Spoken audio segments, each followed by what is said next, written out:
ہماری خداوند یسوع کی انجیل مقدس یوحنا کے مطابق اس کا 15واں باب 18 سے 21 آیات تک۔ اگر دنیا تم سے کینہ رکھتی ہے تو تم کو معلوم ہو کہ اس نے تم سے پہلے مجھ سے بھی کینہ رکھا ہے۔ اگر تم دنیا کے ہوتے تو دنیا اپنوں کو پیار کرتی، لیکن چونکہ تم دنیا کے نہیں بلکہ میں نے تمہیں دنیا میں سے چن لیا ہے، اس واسطے دنیا تم سے کینہ رکھتی ہے۔ وہ بات جو میں نے تم سے کہی تھی، یاد رکھو کہ غلام اپنے مالک سے بڑا نہیں ہوتا۔ جب انہوں نے مجھے ستایا تو وہ تمہیں بھی ستائیں گے۔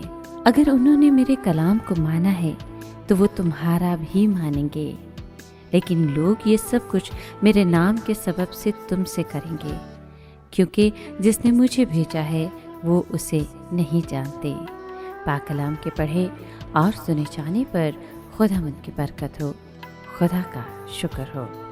عزیز مومنین، جب یسوع نے خدا سے اپنے مکمل اعتماد کا مظاہرہ کیا اور تسلی بخش روح کے آنے کی پیشگوئی کی، تب یسوع اپنے شاگردوں کو دنیا کی طرف سے کی جانے والی نفرت برداشت کرنے کے لیے تیار کر رہا تھا۔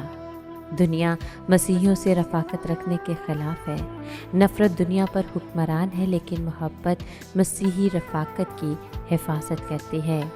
یسوع اپنے شاگردوں کو مصیبت زدہ دنیا سے منتقل کر کے کسی خوشحال جزیرے میں آباد نہیں کرتے، بلکہ یسوع انہیں بدی کے ماحول میں روانہ کرتا ہے تاکہ یسوع کی محبت شدید نفرت پر قابو پا لے۔ یہ مشن کوئی تفریحی سفر نہ تھا، بلکہ روحانی سفر تھا۔ جو لوگ اپنی خدمت کے دوران محبت سے کام لیتے ہیں، انہیں نامقبولی، عداوت اور ملامت کا سامنا کرنا پڑتا ہے۔ یہ خود ان کی خامیوں کے باعث نہیں ہوتا، بلکہ یسوع کے کلام کے خلاف مشتعل کیے ہوئے اختلاف کے باعث ہوتا ہے۔ یسوع جو محبت اور حکمت میں کامل ہے، اس نے بھی اپنی زندگی میں لوگوں کی نفرت سہی، اور شدید اذیت کے باوجود وہ اس میدان سے نہیں بھاگا، اور نہ ہی اس نے دنیا کو خیر بات کہا، بلکہ اس نے خود سے نفرت کرنے والوں سے محبت کرتے ہوئے موت پر فتح پائی۔ ہم میں سے کوئی ایک شخص بھی فرشتہ نہیں ہے۔ ہمارے دلوں میں سے برے خیالات نکلتے رہتے ہیں، لیکن مسیح کے فضل کے باعث ایک نیا روح ہم پر نازل ہوا ہے۔ توبہ کا مطلب دل میں آئی ہوئی تبدیلی ہوتا ہے، جو روح سے پیدا ہوتی ہے۔ وہ دنیا کا نہیں ہوتا، بلکہ خداوند کا ہوتا ہے۔ یسوع نے ہمیں اس دنیا میں چنا ہے، اس لیے یسوع نے کہا ہے کہ اگر ہم اپنے آپ کو ایسے حالات میں مبتلا پائیں تو یہ نہ بھولیں کہ یسوع کو بھی بلا وجہ ایسے ہی حالات میں سے گزرنا پڑا ہے۔ حالانکہ یسوع نے تو انہیں شفا بخشی تھی، پھر بھی انہوں نے یسوع کو ملزم قرار دے کر اسے صلیب پر لٹکایا۔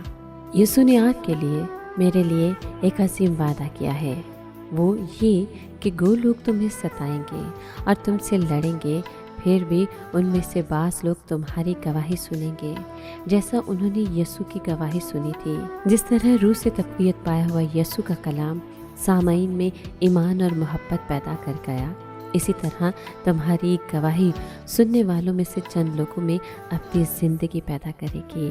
ہر مسیحی اس مخالفانہ دنیا میں مسیح کا سفیر ہے، لہٰذا ہمیں اپنے آسمانی بلاوے کو صحیح ثابت کر کے دکھانا ہے۔